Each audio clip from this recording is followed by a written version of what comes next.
Hey, what's up, you guys? Marty Schwartz here from GuitarJams.com.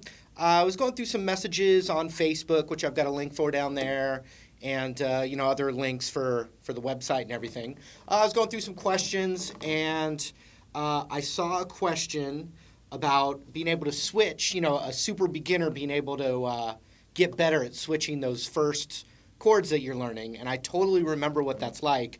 I do have videos at the site that will, take you there. I've got videos on YouTube that will answer that as well. But, there's so much content out there now that this one might be easy to find because I'm posting it up. And you might learn something new because I don't remember how I taught it the other way. But anyway, yeah, so I've got the links for Facebook and the website and all that stuff. But we'll zoom in, and I'm going to give you some of my best tips for switching those beginner chords for you beginners out there. So let's zoom in and do it. All right, super beginners out there, don't worry, I know how you feel. I actually remember what it was like, and I never thought I'd be a good guitar player. And somehow I just kept having fun with it, and then the next thing I knew, I got a little better, and then it became even more fun, and then the fun part of it snowballed, and I was just passionate about it. But I do remember that struggle of switching those open chords. Just remember 5 or 6 of these, and you can play a million of your favorite songs. So don't feel like if they're hard in the beginning that it's just going to keep being hard, because really it's 5 shapes or so to play millions of awesome songs. So let me talk about it a bit, and this is just a great couple tips on switching those beginner chords and getting them to switch better. One is just when you're doing something else, like watching TV or a computer, or you're doing something else and you're not necessarily focused on your practicing, you can just do some muscle memory stuff, right? So the classic chord would be the D major chord, which would be the second index finger on the second fret of the G, middle finger on the second fret of the high E. Now you don't want it scooted back like that. You're not going to get a good sound. You want them closer to the next fret up, but not on top of it. Just as close as you can to the next fret up. Ring finger is going to be on the third of the B string. Okay? So one thing that you can do, whether you're watching TV or you're actually focused on this for a little bit, is you take the chord shape, and then I've done this before in videos from a long time ago, but you can kind of like pretend like it's frozen and then take your hand off while keeping the shape. Try and keep it the best you can, and then when you put it back down, you're going to have to fix it. I've done it a billion times, but in the beginning you'll have to fix that and put it back down. Take it off and put it back on. Take it off. Put it back on. Take it off, put it back on. You do that with a few chords, a C chord. Try and keep the shape. Take your hand off. If you're a beginner, it's not going to be perfect. And then you put it back on and keep doing that.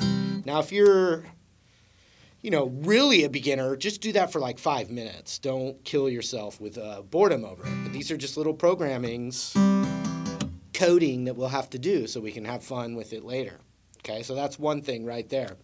The other tip that I've taught, and it's been really successful when I used to do lots of one-on-one lessons, is when we're playing a chord, we want to think of, the first finger that's highest up here of the chord, and use that finger as like your kind of anchor, and then let the other fingers fall in. Now, eventually, we want to just see when I play a D chord, it just all the way comes down, right? But when we're still kind of practicing, I find it really helps to just focus on one kind of team captain of each chord. So, for instance, the C major chord, we're thinking ring finger on the third fret of the A string. So instead of me trying to memorize what the whole chord is, I can go, okay, right now I'm going to practice a C to a D.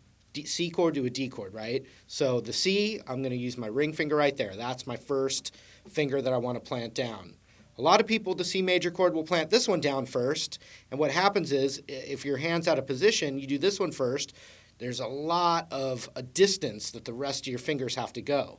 Now, if I play a C chord with this top finger first, and I lock that in, it forces my hand to get in the next, like, quickest, it forces my hand to naturally play that C chord. As opposed to doing this one, my hand could be way out here, and I'm going, okay, that one, and then that one, and that one, as opposed to, boom, I'm nailing that one, okay. The other thing about that is when you're strumming down, you actually will get a split. Eventually, as you get better, you'll get an extra split second to lay the rest of them down in time. Okay? So that would mean for the D chord, we want our index finger to be targeted on the second fret of the G string. Watch. Second fret of the G string with my index finger. Boom. Then I get the rest. Oopsie, and I screwed up. I did that on purpose to make you feel better. I hope you appreciate that. So we got the D. Then that ring finger, third fret, let the rest go.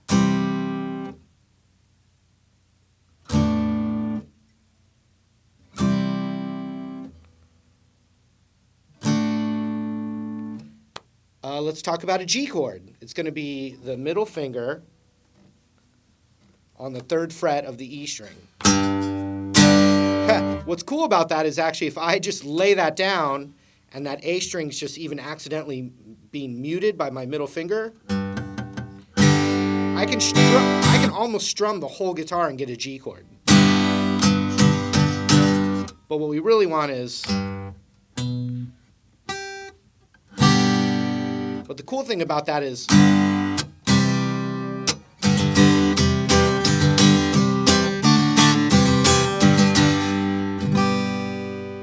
see how that works? So for the G, be middle finger on the third fret. For the C, it'd be ring finger on the third fret of the A.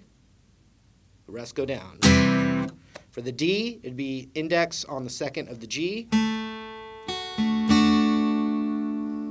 For the E minor, index, or depending on how you voice it, but index on the second. A major, you just scoot that same thing over, go like that. A minor, middle finger on the second fret of the D.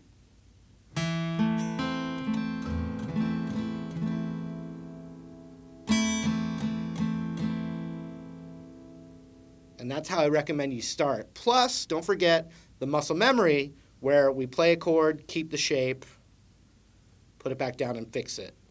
Those two things right there are really going to get you going as a great start. And they're just good tips. All right, thanks, you guys. Hope you got some tips out of that. Remember the saying, Rome wasn't built in a day. We were all beginners. And I remember it really well. So you just got to get through that first hump. And those tips that I showed you, I think will really help. So thanks for spending your time with me. And hopefully you'll find me again. We'll see you then.